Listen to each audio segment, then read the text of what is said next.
Jadi kitab Kisah Para Rasul adalah pernyataan dari penggenapan apa yang Yesus janjikan kepada murid-muridnya. Yang waktu itu mendapatkan kecurahan Roh Kudus adalah murid-murid Yesus. Kalau sekarang, ini mulai dari para pelayan Tuhan terlebih dahulu. Para pendeta, gembala di jemaat, para anggota dewan gereja yang terhormat. Mereka yang lebih dulu mendapatkan kecurahan Roh Kudus. Apa efeknya ketika Roh Kudus dicurahkan? Tadi mereka berbicara dalam bahasa roh yang seperti dialami oleh para murid-murid Yesus. Bahkan hal-hal yang anggota jemaat tidak sanggup untuk melakukannya, yang hanya bisa dilakukan oleh para pendeta mungkin ya, mungkin mengajar dan lain sebagainya, itu bisa dilakukan. Kenapa? Karena Roh Kudus memampukan dan menyanggupkan mereka.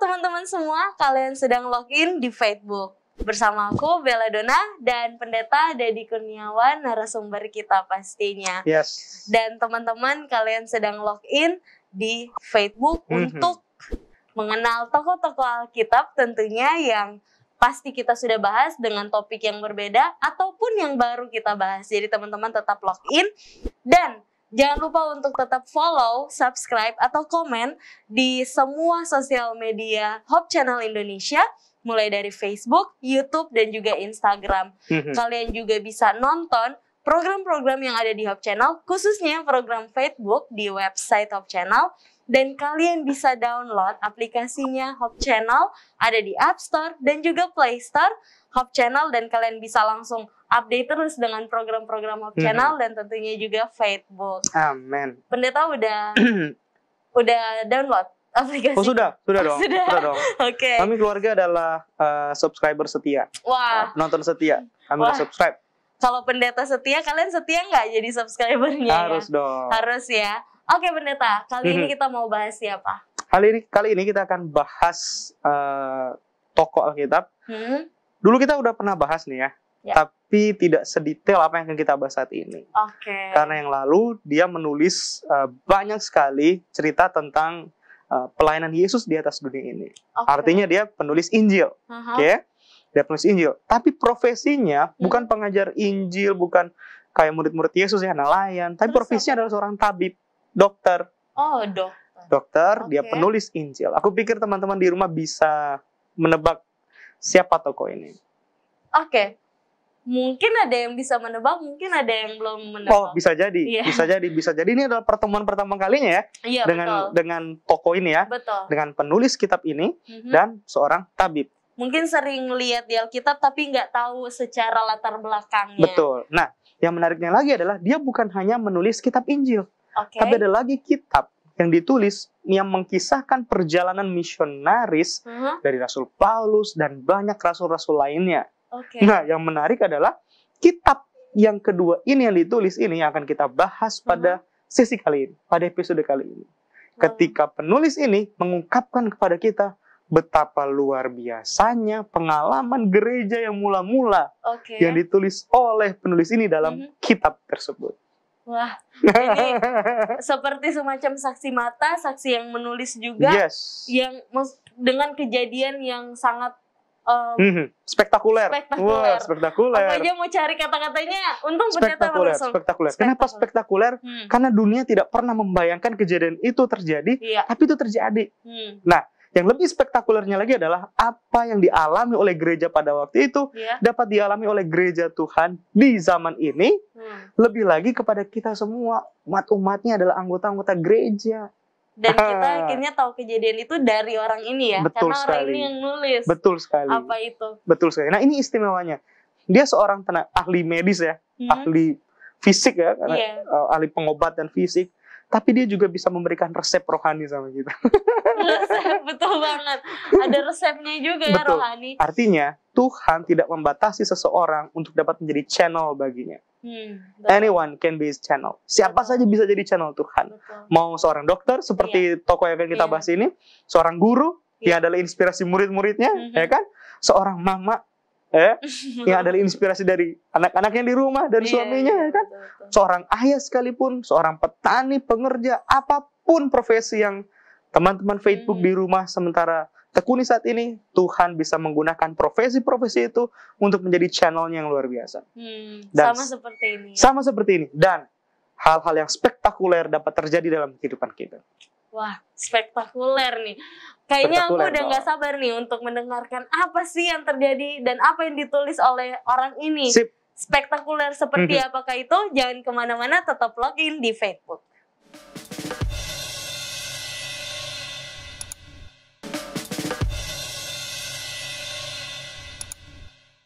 Kalian masih login di Facebook. Sespektakuler apakah itu dan siapa dia?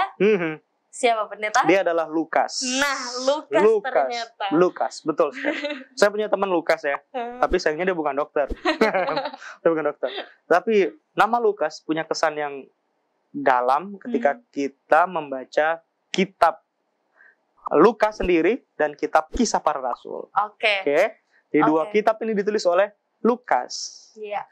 Yang pertama dia tulis kitab Injil, kemudian yang kedua dia tulis kitab Kisah Para Rasul. Nah, kalau kita punya Alkitab, Bel, kita ke Kolose pasal 4, ayat yang ke-14. Silakan Bella baca. Sebentar. Kolose 4, ayat yang ke-14. Sebentar. Kolose 4 ayat 14. Yes. Salam kepadamu dari tabib Lukas yang kekasih dan dari Demas. Jadi Paulus, tabib, memberikan petunjuk kepada kita bahwa Lukas pekerjaannya seorang tabib. Biasa kita sebut sekarang dokter ya. Iya, dokter. Atau ya si ahli kesehatan. Iya, ahli kesehatan ya, penyembuh gitu. Tabib. Nah, dalam surat-surat yang ditulis oleh Lukas, ini terutama di Injil Lukas, kemudian dan Kisah Para Rasul, dia menunjukkan suratnya kepada Theophilus. Nah, kalau kita buka kitab Lukas pasal yang pertama, pendahuluannya disebut Theophilus yang mulia. Nah, kalau kita ke Kisah Para Rasul, dia sebut lagi, hai Theophilus, dalam bukuku yang pertama. Artinya ini adalah buku yang kedua. Iya. Tapi sama kita nggak dikasih tahu Theophilus ini siapa. Nggak ada informasi. Ada yang berpendapat bahwa kemungkinan besar Theophilus ini adalah seorang pembesar gitu. Seorang yang punya jabatan, dudukan tinggi, tapi dia bukan orang Kristen, tapi dia mau belajar tentang kekristenan. Itu sebabnya dia himpun tulisan-tulisan kesaksian tentang Yesus dalam kitab Injil. Kemudian dia himpun lagi kesaksian pelayanan dari para rasul, yang dalam murid-murid Yesus di dalam buku Kisah Para Rasul. Gitu. Jadi kita sementara membaca warisan hebat, warisan besar yang bisa kita nikmati sebagai orang Kristen dari apa yang ditulis oleh tabib Lukas.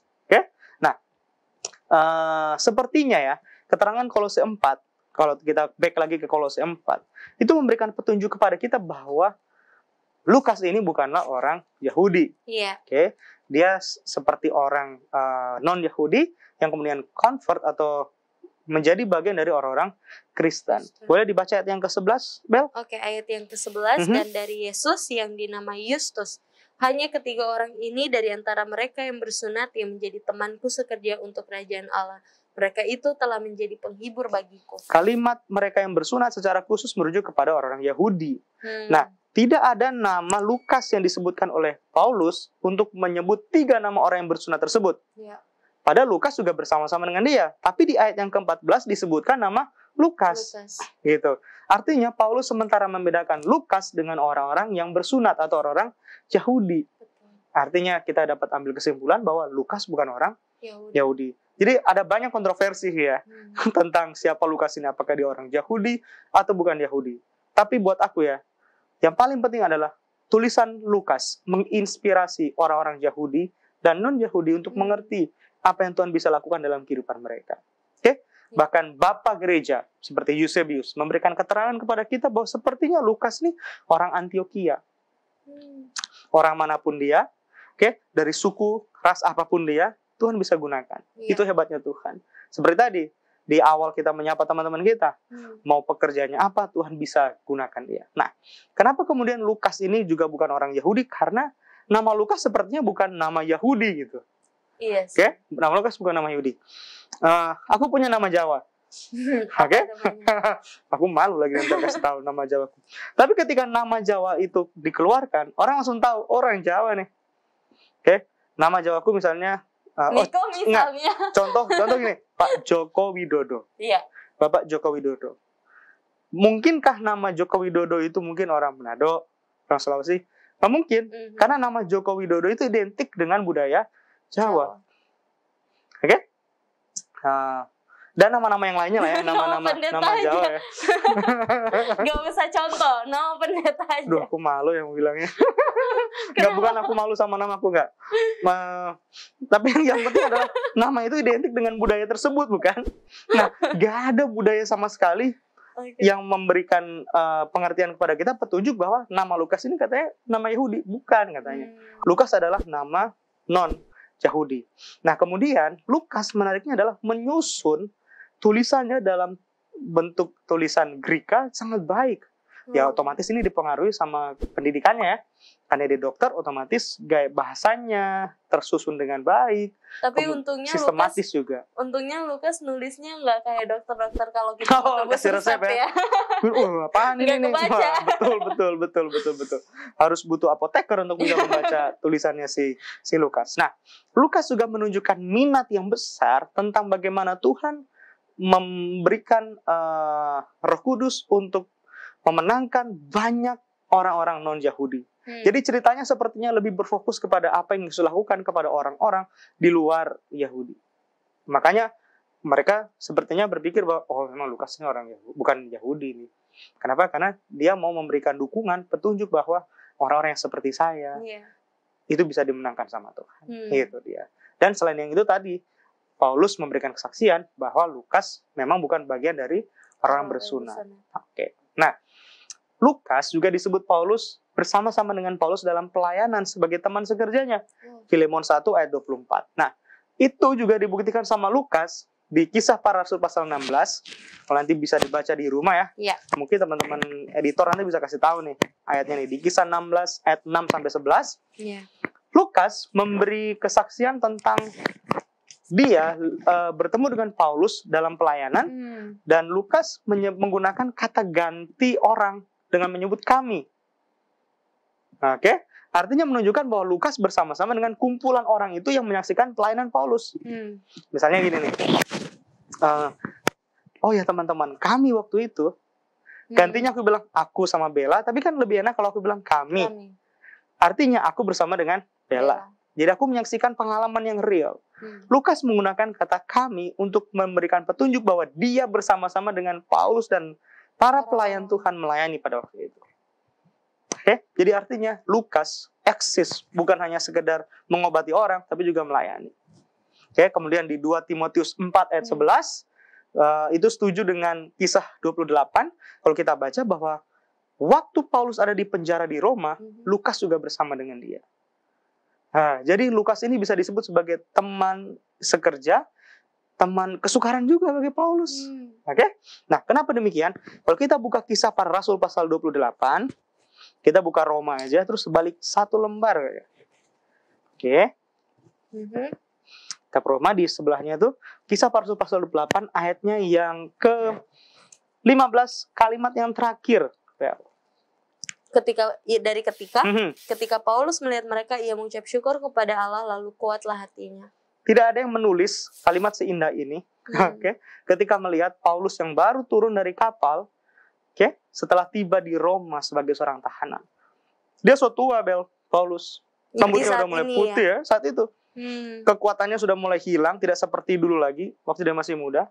Dan orang-orang bisa melihat, aduh kasihan sekali ini si bapak tua ini.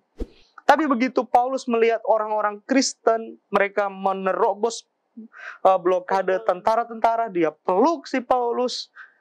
Lukas tulis, waktu Paulus melihat mereka, kuatlah hatinya. Kalimat penghiburan yang luar biasa yang ditulis oleh Lukas. Bahwa Tuhan bekerja kepada orang-orang yang dimenangkan oleh Paulus. Paulus Rasul Tuhan yang biasanya menenangkan hati orang, sekarang ditenangkan. Kadang-kadang ya, butuh juga para pelayan Tuhan dihiburkan. Ya. Ya, biasanya kan, halo Bella, apa kabar? Ini pandemi kan? Oh iya Pak Pendeta, oh pendeta boleh berdoa. Berapa sering kalian, anak-anak muda, Bella dan teman-teman, telepon pendeta dan mendoakan pendeta? Kadang para pelayan-pelayan Tuhan juga dilupakan loh. Mereka berpikir mereka sudah cukup kuat. Ada saat-saat di mana mereka lemah. Seperti Paulus lemah karena keterbatasan fisik dan lain sebagainya. Mereka butuh dikuatkan. Dan Alkitab menulis ketika Paulus melihat mereka ini memberikan kekuatan, secara tidak langsung hati Paulus pun menjadi kuat. Nah, kita sekarang akan masuk ke bagian yang penting.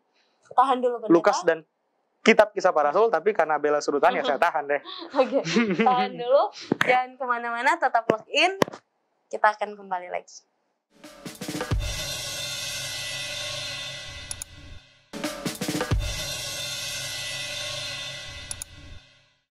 Kembali lagi di Facebook. Silakan pendeta lanjut. Oke, saat ini kita akan masuk ke surat Lukas yang ditulis, yang ini yang kedua ya, yaitu Kitab Kisah Para Rasul. Kita sekarang ke kisah 1, sambil nanti kita akan membuka kitab yang pertama juga untuk melihat bagaimana Lukas coba untuk menyelaraskan tulisannya. Bahwa apa yang ditulis di Kitab Kisah Para Rasul ada hubungannya dengan yang ditulis di Kitab Lukas. Kitab Kisah pasal yang pertama. Silakan ayat yang pertama, Bel.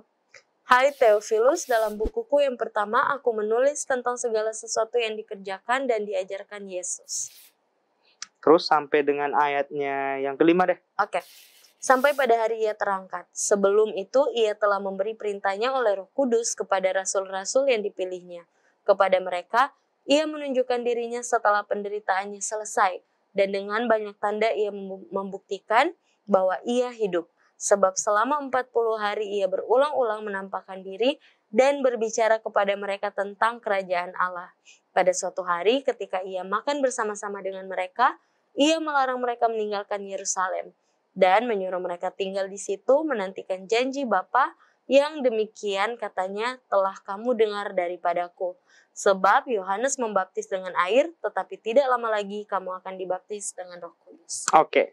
Jadi kalau kita coba untuk membandingkan apa yang ditulis oleh Lukas di surat yang pertama dengan apa yang ditulis di surat yang kedua, kepada kita ada urutannya nih. Dia bilang bahwa ini aku tulis kepada kamu tulisan yang kedua setelah apa yang aku tulis yang pertama. Dan menurut Lukas, si Theophilus sudah membaca apa yang ditulis yang pertama. Nah, Lukas kemudian memberitahukan bahwa apa yang ditulis yang kedua ini adalah tentang jaminan yang Yesus telah sampaikan kepada murid-muridnya tentang Roh Kudus. Jadi Yesus berjanji akan memberikan Roh Kudus kepada murid-muridnya kalau nanti Yesus tidak akan lagi ada di dunia. Jadi Kitab Kisah Para Rasul adalah pernyataan dari penggenapan apa yang Yesus janjikan kepada murid-muridnya. Selain itu, kalau kita buka sekarang Lukas 24, kita coba membandingkan apa yang tadi Lukas tulis di Kisah Para Rasul ya, bahwa selama 40 hari ia menampakkan diri, kemudian dia makan bersama dengan murid-muridnya. Lukas 24 ayat yang ke-42, lalu mereka memberikan kepadanya sepotong ikan goreng, ia mengambilnya dan memakannya di depan mata mereka. Ada pesta makan di situ, murid-murid dengan Yesus. Jadi benar apa yang Lukas tulis di Kisah Para Rasul, ada pertemuan makan antara Yesus dan murid-muridnya. Tapi kemudian lihat ayatnya yang ke-48. Kamu adalah saksi dari semuanya ini. Dan aku akan mengirim kepadamu apa yang dijanjikan Bapakku. Tapi kamu harus tinggal di kota ini. Maksudnya di Yerusalem. Jangan kemana-mana ya. Sampai kamu diperlengkapi dengan kekuasaan dari tempat tinggi. Artinya sampai ada kuasa dari surga memberikan kamu hikmat, memperlengkapi kamu, baru kamu akan keluar dari tempat di mana kamu ada. Nah, sekarang kita kembali ke Kisah Para Rasul. Bahwa apa yang ditulis oleh Lukas selaras dengan apa yang ditulis di Kisah Para Rasul. Di pendahuluan dengan di akhir dari kitab Lukas pasal 24. Jadi ingat, kitab Kisah Para Rasul nggak boleh dipisahkan atau dianggap sepele dengan kitab-kitab yang lainnya yang ada di Alkitab. bahwa kitab Kisah Para Rasul adalah satu dari sekian banyak kitab yang penting, terutama tentang pertumbuhan gereja Kristen yang mula-mula. Karena gereja Kristen yang mula-mula itu diorganisir, itu ditulis di Kisah Para Rasul. Jadi kehidupan Kristiani, umat-umat Tuhan di gereja yang mula-mula, itu menjadi inspirasi bagi gereja Kristen saat ini, Bel. Untuk mengembangkan gerejanya menjadi gereja yang baik, seperti gambaran gereja yang di masa itu. Nah, makanya kitab ini harus dipelajari. Nah, yang paling penting kemudian dari kitab ini, yang perlu dipelajari adalah, tadi, kitab ini adalah pemenuhan dari janji Kristus kepada murid-muridnya. Bahwa aku akan memberikan kepadamu seorang penolong yang lain. Dan itu digenapi. Teman-teman, itu digenapi. Bagaimana cara digenapinya? Kita tahu semua ceritanya. Betul. Itu digenapi ketika murid-murid Yesus berdoa di Yerusalem. Dan tiba-tiba saja Kisah 2 menulis bahwa mereka kepenuhan Roh Kudus. Oke?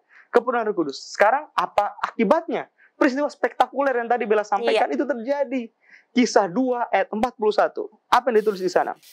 Orang-orang yang menerima perkataannya itu memberi diri dibaptis, dan pada hari itu jumlah mereka bertambah kira-kira 3.000 jiwa. Buset ya, baru 1 hari loh. 3.000 jiwa dibaptis. Ayat 47 lagi Bel ditambahkan. Dan tiap-tiap hari, kalimat terakhir ya, dan tiap-tiap hari Tuhan menambah jumlah mereka dengan orang yang diselamatkan. Inilah spektakulernya apa yang Roh Kudus dapat lakukan sebagai bukti pemenuhan dari janji Yesus kepada murid-muridnya. Kalau itu dicurahkan, kalian akan diberikan kuasa. Berbiasa kan? Nah, kalau itu dapat dicurahkan oleh murid-murid pada Kisah pasal yang kedua, itu dijamin oleh Yesus bisa dicurahkan dalam kehidupan kita. Jadi apa yang dilakukan oleh Roh Kudus kepada murid-murid Yesus, ketika Roh Kudus menggunakan murid-murid Yesus sebagai channel untuk menyelamatkan banyak jiwa-jiwa, itu juga yang akan Tuhan lakukan dalam kehidupan kita. Tapi ingat, di dalam kitab Kisah Para Rasul paling tidak mencatat. Ini ada banyak ya, banyak catatan tentang kecurahan Roh Kudus. Oke, banyak. Tapi paling tidak ada 5 kecurahan Roh Kudus yang dicatat secara khusus oleh Lukas di kitab Kisah Para Rasul yang bisa jadi pelajaran penting bagi kita. Dan cara Lukas menulis, Bel, sangat unik. Kenapa aku bilang unik? Karena kan ada 5 ya, ada 5. Nah, 5. Yang satu itu ada hubungannya dengan yang kelima, yang kedua ada hubungannya dengan yang keempat, dan puncaknya ada di 3. Jadi seperti piramid. Saling berkaitan satu dengan yang lain. Oke? Jadi formulanya adalah 15, 24, 3. Ini bukan formasi sepak bola ya, bukan. Ini 15 berhubungan mereka. Nah, kita mencari tahu. Dan apa pelajaran dari kaitan-kaitan kecurahan Roh Kudus tersebut? 15, 24, dan 3 dalam kehidupan kita pribadi, lebih luas lagi jemaat, gereja, dan masyarakat secara umum. Kita sudah siap? Siap. Oke. Yang pertama tentu adalah Kisah pasal 2. Ayatnya yang keempat. Silakan, Bel. Maka penuhlah mereka dengan Roh Kudus, lalu mereka mulai berkata-kata dalam bahasa-bahasa lain seperti yang diberikan oleh Roh itu kepada mereka untuk mengatakannya. Siapa mereka di sini? Murid-murid. Murid-murid Yesus. Murid-murid Yesus adalah orang yang dekat dengan Yesus, ya kan? Setiap hari mereka mingle dengan Yesus, oke? Dan mereka di dalam Kisah Para Rasul pasal yang kedua ini, mereka adalah leader-leader gereja, pemimpin-pemimpin di dalam gereja. Mereka yang lebih dulu mendapatkan kecurahan Roh Kudus. Oke? Tadinya Tuhan bilang, kalian diam di Yerusalem, kalian semuanya ya, jangan pergi kemana-mana, diam saja di Yerusalem, tunggu sampai kalian dapat kuasa tersebut. Ketika mereka mendapatkan kuasa itu, mereka kemudian keluar dari ruangan di tempat di mana mereka berada. Kali ini mereka memenuhi setiap penjuru dan sudut kota Yerusalem. Mereka berteriak dengan suara nyaring. Bahkan mereka sanggup berbicara dalam bahasa-bahasa yang tadinya mungkin mereka nggak ngerti. Artinya Roh Kudus sekarang mampu merobohkan segala penghalang yang membatasi mereka untuk menjadi juru kabar yang ajaib.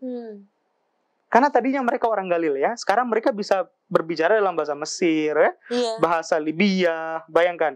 Mereka bisa berbicara dalam bahasa Media dan banyak sekali bahasa-bahasa tersebut. Tapi karena Roh Kudus menguasai mereka, mereka bisa melakukannya. Konteks rohaninya.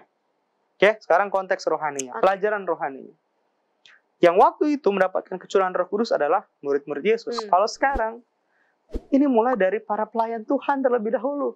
Wow. Para pendeta, gembala di jemaat, ya, para anggota dewan gereja yang terhormat. Mereka yang lebih dulu mendapatkan kecurahan Roh Kudus. Karena mereka adalah leader, pemimpin di dalam jemaat. Sehingga kebangunan rohani di dalam jemaat harus dimulai dari pemimpin rohani. Sekarang, di rumah sekarang. Siapa pemimpin rohani di rumah? Orang tua. Orang tua. Dalam hari ini, bapak-bapak dulu. Imam dalam rumah tangga. Kecurahan Roh Kudus harus dialami oleh orang tua dalam rumah tangga dulu. Ini penting. Sehingga dengan demikian, nanti kita akan masuk ke kecurahan Roh Kudus yang ke-5. Oke? Yang pertama dulu, harus ingat dulu. Yang pertama. Jadi Tuhan mau pemimpin-pemimpin rohani di rumah tangga, di dalam jemaat, lebih dulu yang mengalami kebangunan rohani lewat kecurahan Roh Kudus. Sekarang siap yang kelima? Siap. Oke. Yang kelima ini, kita buka pasal yang ke-19, Bel. Pasal 19. Oke. Perikopnya adalah Paulus ada di Efesus. Ayat yang ke-6 boleh, Bel? Oke.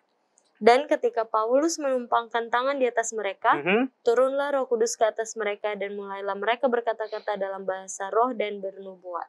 Oke. Perikop ini berbicara tentang orang-orang percaya yang ada di kota Efesus. Wow, kota Efesus ini menarik loh. Ini istilahnya adalah pusat perdagangan.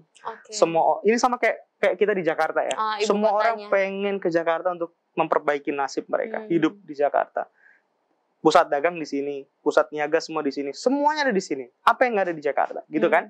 Makanya orang sebut bukan metropolitan ya, megapolitan. Sama kayak Efesus, semua orang pergi ke sana.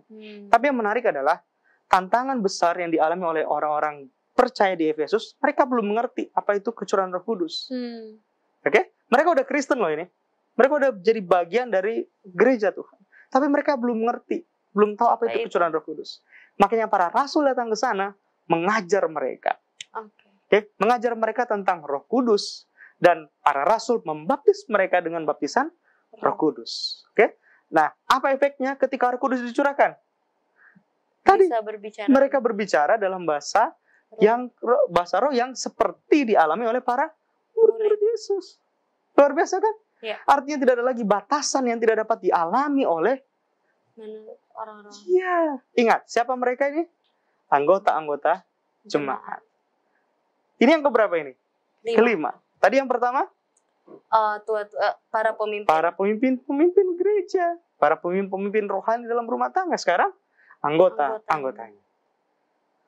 Satu ada hubungan dengan yang kelima. Kenapa? Ya karena begitulah kecurahan Roh Kudus.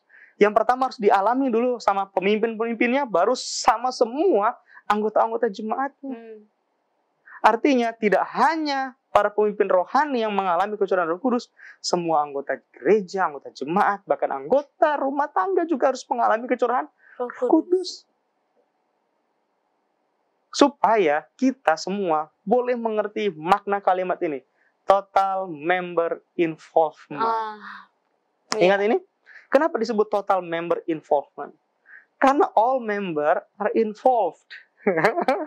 Semua anggota terlibat, bukan hanya pendeta, bukan hanya gembala dan pelayan di dalam gereja. Iya, banyak orang ya pendeta, maksudnya mereka kayak berpikir, ya udahlah aku nggak ngelakuin ini, tuh juga di gereja ada ini, tuh juga di gereja ada pendeta. Jadi kayak ya udahlah, apalagi kalau hari Minggu ada kegiatan, aduh malas banget, biarin aja lah, pasti ada yang pergi ini. Padahal sebenarnya ternyata di sini semuanya ya. Semua. Kenapa sih kemudian? Kenapa nggak semua terlibat? Ya karena mungkin kecurahan roh itu hanya dialami oleh pemimpin rohani. Sementara anggota-anggotanya mungkin ya tidak mengalaminya. Atau mungkin situasinya terbalik. Anggota-anggota begitu giat melayani sementara pemimpin rohaninya loyo. Loyo. Mungkin ya, karena kita jarang mendoakan hal ini supaya terjadi. Mungkin kita jarang sekali berbicara tentang hal ini. Mungkin kita rasa ini bukan kebutuhan kita. Betul. Sehingga kita puas dengan cara konvensional yang selama ini kita lakukan. Konvensional. Iya kan? Kita puas dengan cara, udah gini. Selagi gue bisa lakukan ini, ya udah cukup kayak gini. Padahal Roh Kudus rindu melakukan hal yang spektakuler. Itu dia. Iya kan? Kenapa? Kan hal yang spektakuler itu dapat merobohkan, dapat menerobos dinding-dinding pembatas yang selama ini menghalangi kita. Dinding-dinding pembatas bahasa tadi kan diterobos, budaya diterobos. Bernubuat. Bahkan hal-hal yang anggota jemaat tidak sanggup untuk melakukannya, yang hanya bisa dilakukan oleh para pendeta mungkin ya, mungkin mengajar dan lain sebagainya, itu bisa dilakukan. Kenapa? Karena Roh Kudus memampukan dan menyanggupkan mereka. Sehingga gereja boleh bertumbuh. Total member involvement. Jadi bukan kita nggak dapat hal spektakuler itu, tapi kadang kitanya yang nggak membuka kita nggak diri. Mau meminta, kita nggak. Tuhan sangat menunggu kita semua meminta hal itu, kecurahan Roh Kudus, supaya itu dicurahkan dalam kehidupan kita.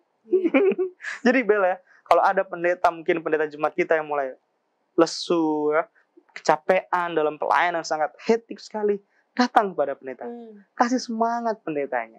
Doakan pendeta supaya kecurahan Roh Kudus nyata dalam kehidupannya. Ada kebangunan rohani. Kalau ada seorang ibu yang mungkin sementara bergumul untuk anaknya yang sudah lari jauh daripada Tuhan, datang dekat sama ibu itu. Cari dia, doakan dia. Tanyakan sama dia, apa pergumulanmu? Dan pastikan doa kita akan dijawab Tuhan dan menggerakkan Roh Kudus untuk menguasai ibu ini, sehingga ibu ini boleh menjadi channel Tuhan untuk menjangkau anaknya yang sudah hilang. Oke pendeta, kita akan lanjutkan.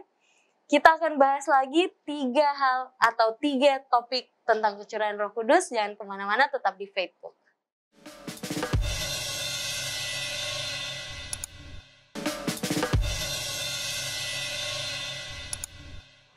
Balik lagi di Facebook. Oke pendeta, tadi kita udah bahas ada 5 nih. Ada 5 kecurahan Roh Kudus. Dan sudah dibahas 1 dan 5. Masih ada 2, 4, masih ada 3 ya. 3. Betul. Sekarang yang kedua. Oke. Nanti baru yang keempat, kemudian yang ketiga. Ya. Oke. Itu polanya. Sekarang yang kedua kita ke kisah pasal yang ke-8, Bel. Oke. Kisah pasal yang ke-8. Oke. Kisah pasal 8 ini menceritakan tentang orang-orang di Samaria.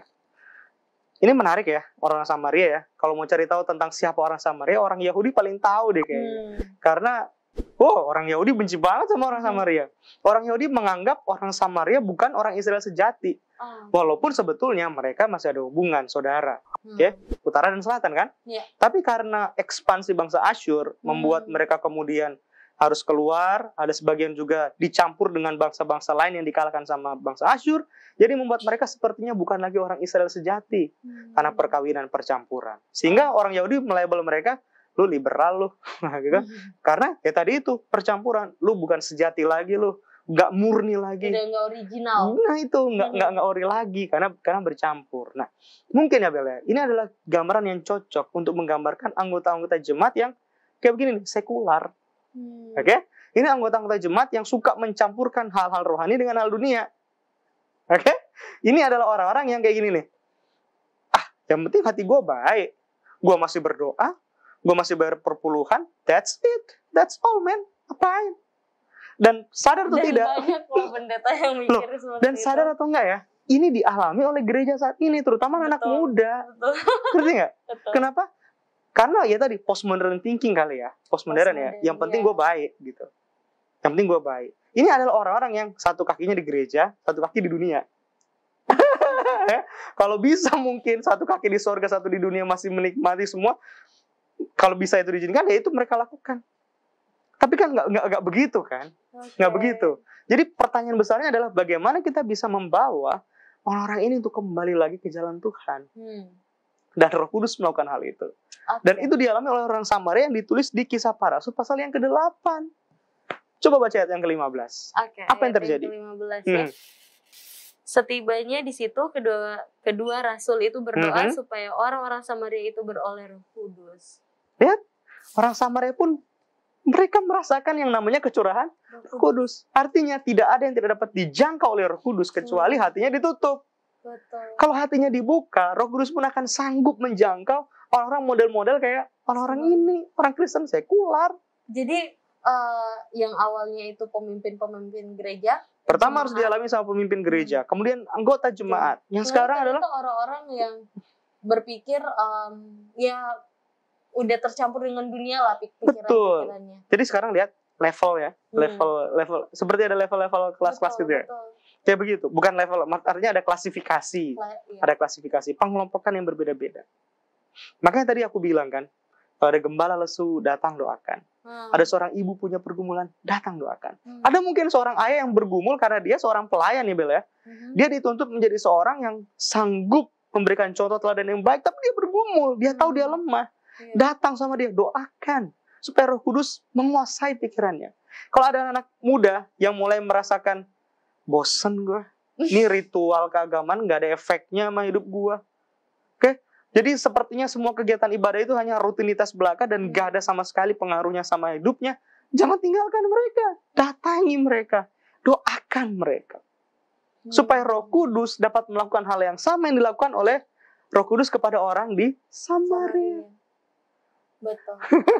Dan lihat, siapa yang nulis ini? Lukas. Seorang dokter. Kadang Tuhan mengingatkan kami, ya, para gembala, para pelayan, pada orang-orang yang punya profesi banyak di tempat di mana kami melayani. Seperti Tuhan mengingatkan kita ketika kita membaca kitab yang ditulis oleh Lukas, kitab Kisah Para Rasul. Ini by the way yang keberapa ya? Ketiga. Oke, ya. Masih ada yang keempat dan ya, yang ketiga. Yang ketiga, tapi ini yang kedua. Iya, iya sih. Ya kan? Susunannya begitu kan? Iya. Sekarang kalau gitu hubungannya dengan yang keempat. Oke, yang keempat adalah Kisah pasal 10. Oke, Kisah pasal 10. Kisah pasal 10. Kisah 10. Ini cerita tentang Cornelius. Oke? Kita tahu semua cerita tentang Cornelius. Nggak banyak mungkin waktu kita bisa membaca keseluruhan pasal dari Kisah pasal 10. Tapi Cornelius bukanlah seorang percaya pada awalnya. Oke? Kesimpulan bahwa dia kemudian percaya adalah ketika dia boleh ditobatkan, karena Roh Kudus bekerja dalam kehidupannya.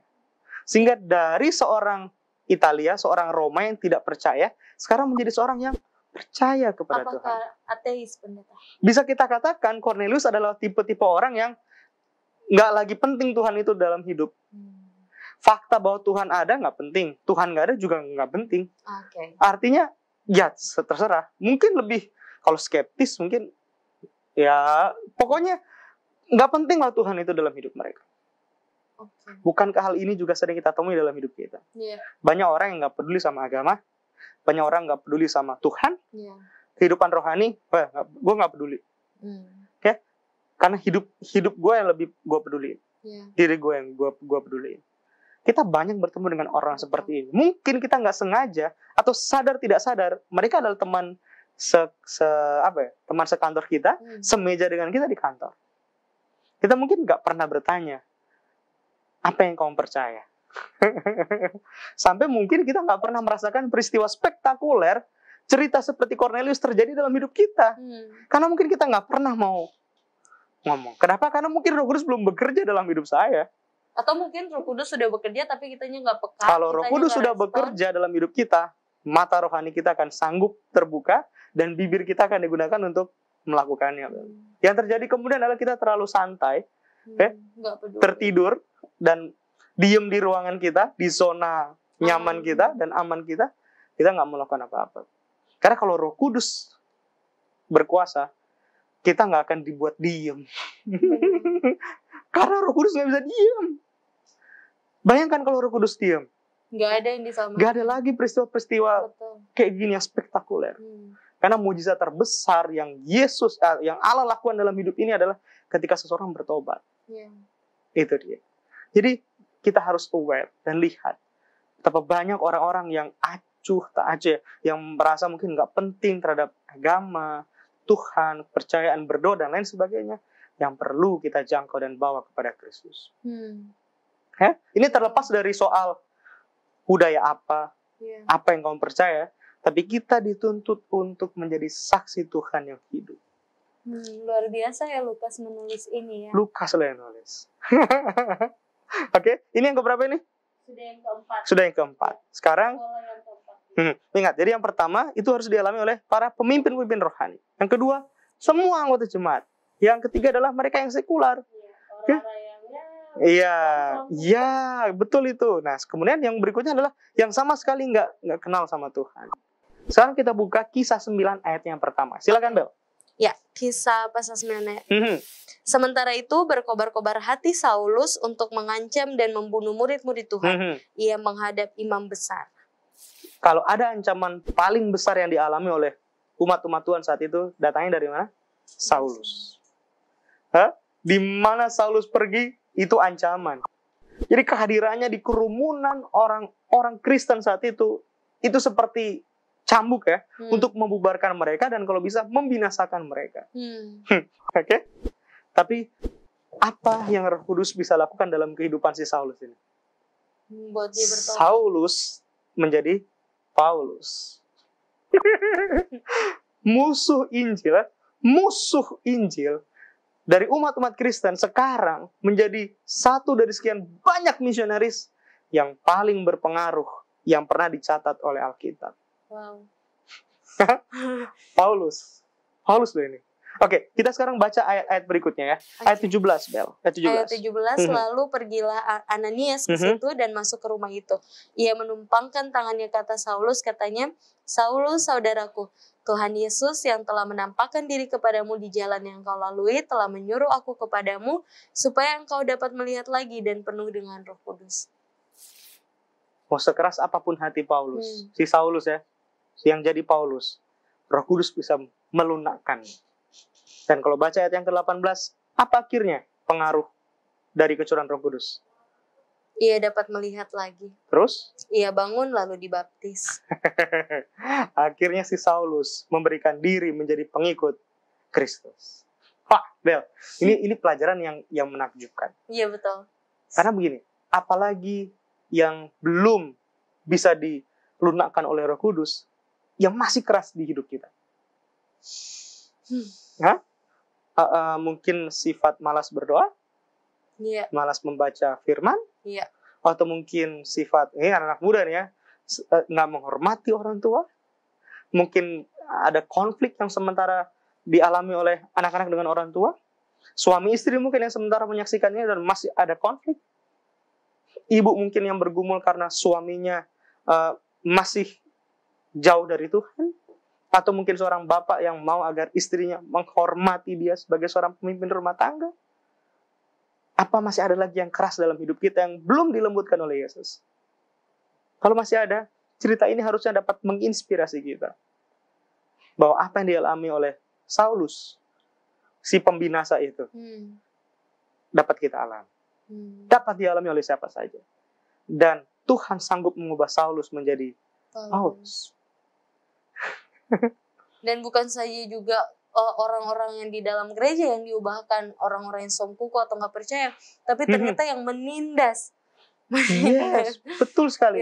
Jadi lihat klasifikasinya, mulai dari para pemimpin gereja sampai kepada orang yang mungkin tidak mau umat-umat Tuhan eksis, mereka sanggup dipengaruhi oleh Roh Kudus dan dibawa kepada Kristus.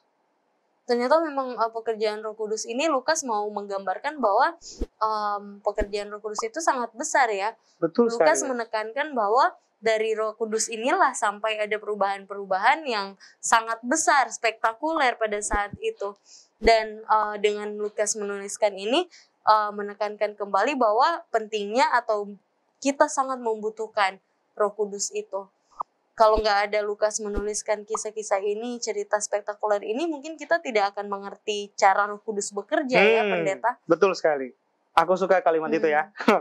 Aku suka kalimat itu. Karena begini, Yohanes 14 ayat 16, janji itu diucapkan sama Yesus. Itu ditulis sama Yohanes. Iya. Di Yohanes 14 juga ayat 6, Yesus bilang, akulah jalan dan kebenaran. Iya. Jadi Yesus adalah kebenaran. Jalan yang benar. Artinya, Yesus bisa salah? Nggak bisa. Karena dia kebenaran. Dia tidak bisa salah. Boleh dia berdusta? Kalau dia benar, nggak bisa berdusta. Artinya kalau dia mengucapkan sesuatu akan ditepati. Dan kita dapat mempercayai apa yang dia sampaikan. Ketika Yesus memberikan janji seorang penolong yang lain, Parakletos, Roh Kudus, penghibur itu. Artinya, kita dapat mempercayai janji itu. Amin. Sekarang pertanyaannya, apakah murid-murid Yesus mempercayai janji itu? Harusnya demikian. Karena Yesus adalah kebenaran. Dia tidak bisa berdusta dan tidak akan pernah berdusta. Dia pasti akan menepati janjinya. Nah, janji itu diberikan kepada murid-murid Yesus dan digenapi ketika Lukas menulis kisah para rasul. Murid Yesus menyaksikan. Ada banyak janji di dalam Alkitab, Bella. Betul. Teman-teman Facebook di rumah, ada banyak janji di dalam Alkitab. Tapi yang jadi masalah adalah seberapa percaya kita kepada janji-janji itu. Bahwa Yesus adalah kebenaran dan akan memenuhi kebenaran janji-janjinya.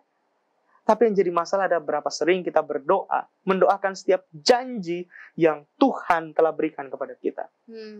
Seberapa sering kita memohon sama Dia. Kayak tadi, mungkin kita pikir kita cukup kuat, sehingga kita nggak perlu karunia Roh Kudus. Karena peran Roh Kudus besar dalam kehidupan kita. Gimana, Bella? Ya, banyak orang juga baru dapat masalah sedikit aja, langsung gak percaya sama janji-janji Tuhan. Ada yang sampai meninggalkan iman mereka, ada yang sampai merasa Tuhan gak ada, Tuhan gak peduli gitu ya. Padahal sebenarnya mungkin kalau kita benar-benar meminta lebih dan sabar, pasti Roh Kudus itu akan bekerja ya. Amin. Ada satu paragraf dari seorang penulis Kristen. Aku percaya apa yang dia baca tentang kisah para rasul ini, apa yang Roh Kudus lakukan di kitab Kisah Para Rasul yang menginspirasinya untuk menulis tulisan ini. Namanya Ellen White. Dia bilang begini, perkataan yang diucapkan kepada murid-murid diucapkan juga kepada kita. Oke? Penghibur itu adalah milik kita sama seperti milik mereka. Oke? Kita sudah membuktikannya, bukan? Jadi artinya yang diucapkan oleh tulisan inspirasi ini bukan atas pengertiannya sendiri, tapi hasil membaca kitab Kisah Para Rasul. Roh itu menyediakan kekuatan untuk menyokong jiwa yang berusaha dan bergumul dalam setiap keadaan. Bahkan di tengah-tengah kebencian duniawi dan kesadaran akan kegagalan karena kesalahan mereka sendiri. Dalam kesulitan, kesukaran, kalau pandangan kita sepertinya gelap tentang masa depan dan itu sangat mencemaskan dan membuat kita ketakutan karena kita merasa kita sendiri, itu adalah saat-saat di mana kita perlu berdoa dengan iman dan meminta Roh Kudus untuk memberikan kekuatan dan penghiburan sama kita. Aku suka tuh yang pendeta yang terakhir itu, di saat kita khawatir dengan masa depan, kita takut, di saat itulah kita perlu Roh Kudus. Saat-saat terlemah dalam hidup kita, ketika kita nggak bisa apa-apa, saat itu Tuhan akan menolong kita dengan Roh Kudus. Oke, pendeta, kesimpulannya. Oh, Bella dulu dong, seperti biasa dong. Iya, aku ya. Oke, kesimpulannya itu sih yang tadi terakhir.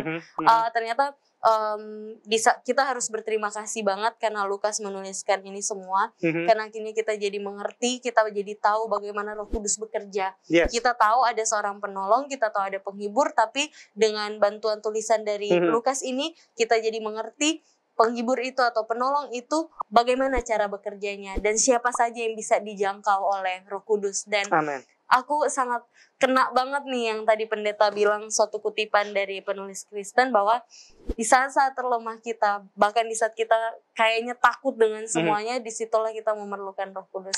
Itu sangat kena banget sih. Dan orang-orang yang ada di 5 pola itu pun mereka juga perlu untuk ada Roh Kudus. Yes, betul sekali Bella. Artinya kalau mata dunia memandang betapa terbatas yang dapat kita lakukan, mata rohani tidak. Karena Roh Kudus dapat melakukan hal-hal yang spektakuler tadi, yang menurut mata dunia tidak akan dapat dilakukan. Maka ini harus jadi doa kita. Come Holy Spirit, I need you. Come Sweet Spirit, I pray. Come in your strength and your power. Come as rest to the weary. Kemudian come as strength to my weakness. Come as strength to my weakness. Fill me with joy evermore. Kita harus mengundang Roh Kudus dan itu harus menjadi keperluan kita yang utama. Boleh kita berdoa? Silakan. Mari kita berdoa. Tuhan, kami rindu mengalami pengalaman iman yang luar biasa bersama dengan Roh Kudus. Janji yang telah Engkau ucapkan kepada murid-murid ketika Engkau meninggalkan dunia ini, itu akan dipenuhi juga dalam kehidupan kami. Kami mau membuka hidup kami dan mengizinkan Roh Kudus menguasai hidup kami, agar setiap pengalaman iman yang telah disaksikan oleh Lukas dalam kitabnya boleh kami alami. Gereja kami boleh dibangunkan, rumah tangga kami boleh dibangunkan, lebih lagi hidup kami secara pribadi boleh dibangunkan. Kami rindu untuk melihat orang-orang yang punya pergumulan berat dalam kehidupan mereka saat ini, di mana mereka rindu jamahan kuasa Roh Kudus akan memberikan kekuatan dan penghiburan. Yang lemah iman dikuatkan, yang berduka cita diberikan penghiburan. Mereka yang tawar hati Tuhan, berikan semangat dan sukacita dalam kehidupan mereka. Mereka yang kecewa, pupus harapan oleh karena penyakit yang mereka derita sekian lama tidak kunjung-kunjung sembuh. Hadirlah untuk melawat mereka di pembaringan. Roh Kudus Tuhan memberikan jaminan pengharapan bahwa doa orang benar sanggup membangunkan orang yang sakit itu dari penyakitnya. Mungkin ada suami istri yang sudah sekian lama tidak akur karena masalah. Jamah hati mereka lembutkan. Ada mungkin anak yang sudah lari jauh daripada orang tuanya oleh karena tidak menghormati orang tua. Berikan kesabaran kepada orang tua untuk membuka tangan dan mendekap erat tangan anak mereka. Dan pastikan Roh Kudus akan bekerja sehingga rumah tangga mereka akan menjadi rumah tangga yang harmonis di dalam Tuhan. Ada kasih sayang dari suami istri, penghormatan anak kepada orang tua. Karena rumah tangga yang sehat adalah gereja yang kuat. Pertemukan kami kembali Tuhan di episode-episode yang akan datang. Kami akan terberkati dengan pembahasan topik-topik tokoh Alkitab yang akan kami kenal lebih dalam lagi. Bekerjalah dalam hidup kami dengan cara luar biasa melalui Roh Kudus-Mu di dalam nama Tuhan Yesus kami berdoa. Haleluya. Amin. Amin. Terima kasih Pendeta. Thank you, Bel. Kita sudah berkenalan dengan Lukas dan tulisan-tulisannya khususnya mengenai kecerahan Roh Kudus. Jangan lupa untuk selalu berdoa dan meminta kecerahan Roh Kudus di setiap aktivitas kalian semua. Kita akan log out sebentar, tapi jangan kemana-mana karena episode selanjutnya kita akan log in dan berkenalan dengan tokoh Alkitab lainnya. Tetap bersama dengan Facebook. Tuhan Yesus memberkati. Shalom.